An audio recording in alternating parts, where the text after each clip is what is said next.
What's up, world? This your boy Tommy Mav, and I came to basically give my thoughts on the whole Horace Grant, Michael Jordan whole situation. If you didn't know, Horace Grant finally came out and spoke and said exactly what I've been saying for the last 3 or 4 days, which is that documentary was complete crap. It did not tell the truth. It basically was a 2-hour praise fest of Michael Jordan, where he basically came on there complaining about how much he how much this person didn't care about winning as much as he did, how much this person needed to be challenged, how much this person needed to be challenged, how much this person needed to do this, and how he was just perfect, right? So obviously, even watching the documentary, you looking at it, you're like, man, this is trash. He's not. This is the most blatantly biased documentary I have ever seen. And that's one thing I realized. It's like most documentaries, you be like, man, I would, like, you kind of cringe sometimes when you watch documentaries. Because like, man, I would have been better off not even knowing that. You know what I'm saying? Because some people are so candid in their documentaries about the things that they had to struggle with and things that they had to overcome. And you see that in most documentaries. But Michael Jordan, what did you learn about Michael Jordan that you didn't already know about Michael Jordan? Zero. Nothing. You didn't learn absolutely anything about Michael Jordan that you didn't already know. And that's why I say it, and I'll say it 10 million times. The people that love this documentary are the people that love Michael Jordan. Because all it did was, like, that's why I keep laughing when people are like, oh, the GOAT debate is over. It's like, why? There was no new evidence brought in. If somebody says something to me, like I said, I am a stickler for for logic. If you can logically explain something to me, then I can't argue with you about thinking it. I can only disagree, right? But when you logically make a leap that someone bringing up stuff that everybody already knew. We already knew Jordan won 6 championships. We already knew he was the leader on the team. We already knew that he was extremely intense and bullyish to his teammates. We already knew 90% of what was in the documentary. I didn't even have to watch the documentary. I could have watched him play basketball and could have told you 90% of what was on that documentary. It's nothing new. So logically, you have to make a leap. In order for there to be a new thought process, then a new variable has to be introduced. Something that you didn't already know has to be introduced into it for you to change previously held truths. Right? There was no new evidence brought into the debate. What was new? What was new? If anything, if you want to talk about things that were negative in that documentary that had nothing to do with basketball, yeah, he did. A lot of truth was brought in there, and it was not from lack of trying. They tried to explain away everything he had, but people aren't as dumb as they think. Even Jordan fans aren't as, even though a lot of them are still dumb, that a lot of them aren't as dumb as they portray as the media thinks they are, right?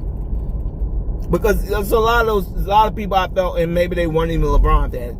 Jordan fans. Maybe they were like LeBron fans and Jordan haters. I don't know. All I know is that a lot of people are calling Jordan out on his BS, right? And my guess is, like I said, but you go on these video sites, these video things, and every time somebody comes out and says, Jordan, that was crap. Craig Hodges, that's crap. That didn't happen. He's lying. Cartwright, that's crap. That's a lie. It didn't happen. Pippen, that's a lie. I think he just made himself look good at the expense of everybody else. Now Grant saying the same thing. This is a lie. He basically, if you didn't, he cut and chopped every time someone said something contrary to what he said. He didn't put it in the documentary. And when it was all said and done, it just came out as a puff piece for Michael Jordan. It did not show any of his negatives. It didn't highlight any of his negatives. Only negatives. The only negative it highlighted was that he was extremely competitive. So they portrayed his negative in a good light.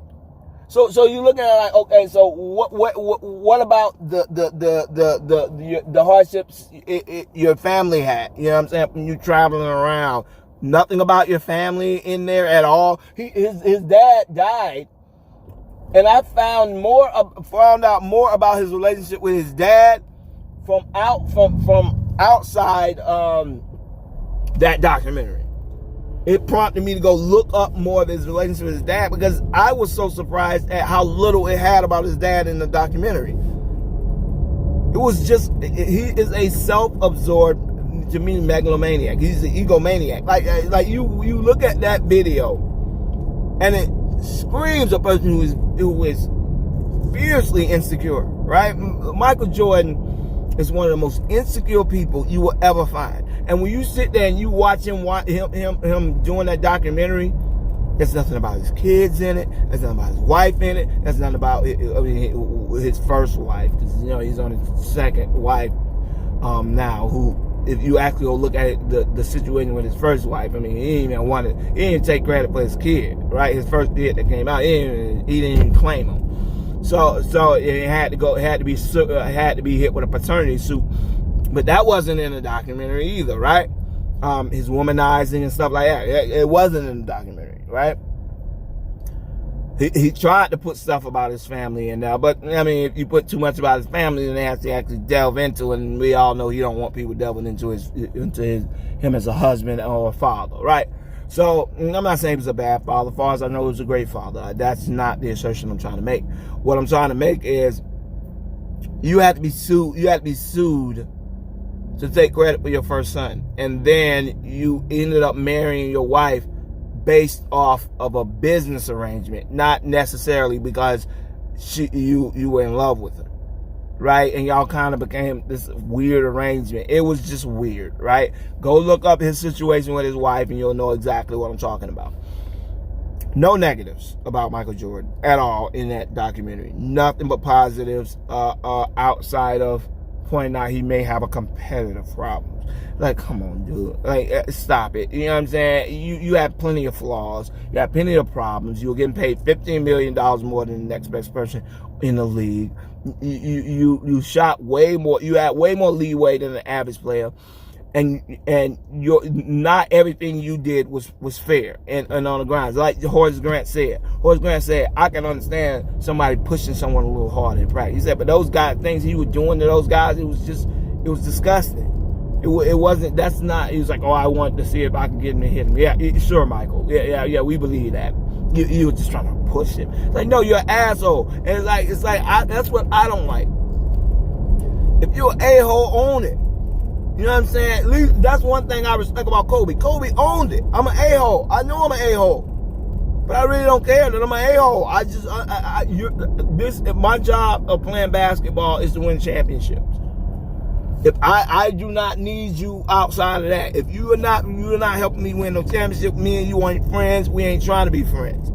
I'm not trying to be friends with you. I got friends outside of this place. That's like when I come to work or anywhere I go. If a person goes to work, that they have people that they work with.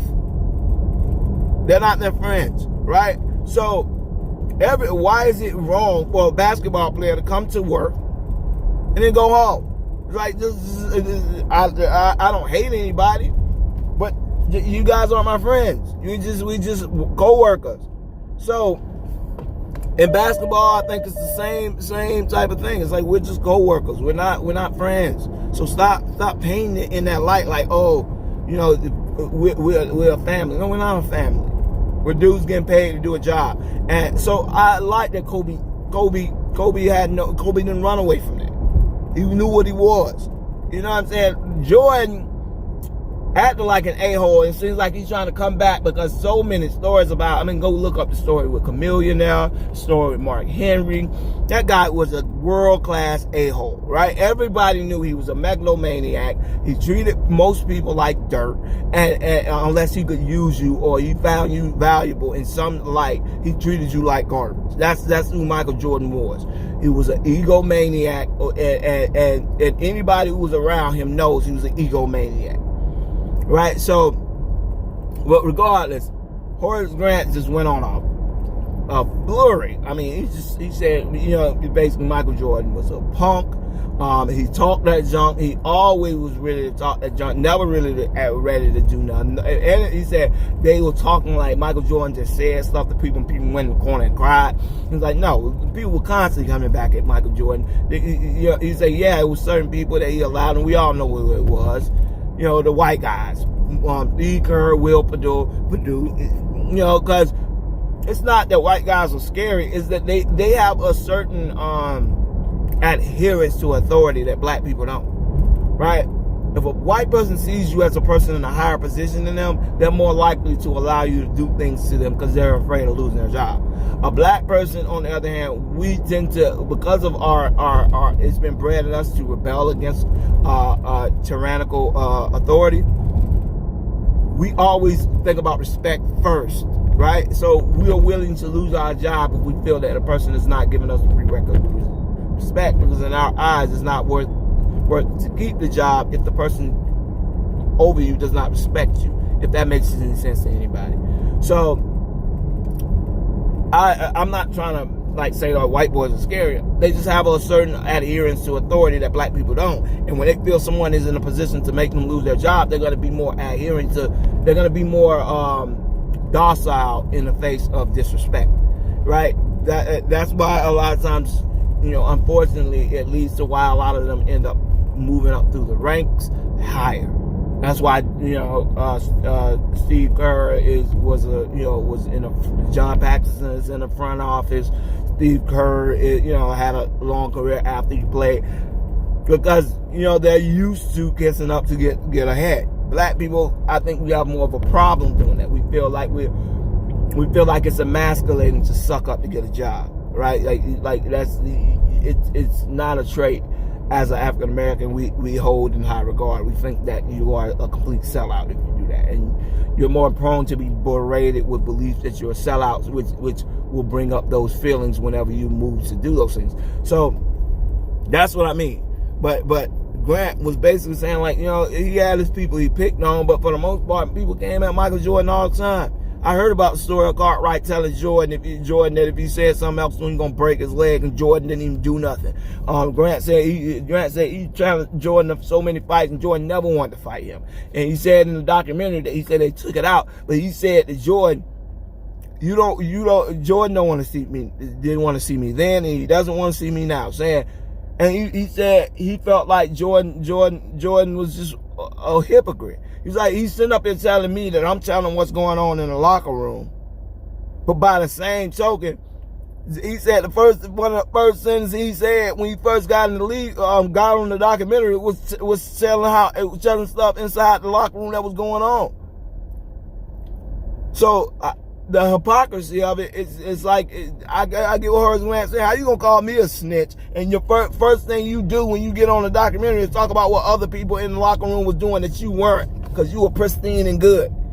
It's like, stop it. You are a hypocrite. And like I said about the same thing, he calls Pippen out for the shot, for taking the last shot, for being offended that Phil didn't write a play for him for the last shot. But by the same token, he wouldn't stand for Phil not that thing, but he wouldn't stand for Phil not doing the same thing for him. Only difference was he had more power to and influence to make sure that it wasn't a problem. He can go back in the game and just force people to get him the ball. Pippen couldn't do that. So Pippen felt disrespected because this was his moment, and he felt like Phil was taking it away from him. He's in Michael Jordan's shadow, and at that moment, in that pivotal situation, Pippen should have been able to win. They should have been able to win and lose based on Pippen's ability. And I can understand why people are like, you would have never done that to Michael Jordan. You would have never. I sat over here, a capable player my entire career, and you never gave me the opportunity you giving Tony Kukoc. You never gave me that opportunity. Now, this guy over here, who we all know that Jerry Cross is trying to, this is the reason they end up losing Horace Grant, because Jerry Cross is such an idiot, right? That he kept pushing for them to play Tony Kukoc more, even though Tony Kukoc couldn't play a lick of defense. Couldn't play a lick of defense. He was a horrible defender. So they looking at it like, okay, well, we gotta get rid of Horace Grant because we paying Tony Kukoc all this money. So they get rid of Horace Grant. Tony Kukoc comes back next year and they are hot garbage because he can't guard anybody. But anyway, that's my point. Pippen had every right to feel that way. He's a hypocrite. Oh, you know, Scotty wouldn't have done that if he had to. At that moment, Jordan, if he had any stick of freaking loyalty, he would have looked at that camera and said, I don't blame Scotty. You know what I'm saying? Plenty of times where I was in that position where I felt like, hey, I need to get the ball. You know what I'm saying? And I'm going to tell him, I'm going to get the ball. It's like, I may not have done what he did. I probably would have been more forceful about telling Phil to get me the ball, but I can understand it. That's not what he did. He completely threw Pippen under the bus.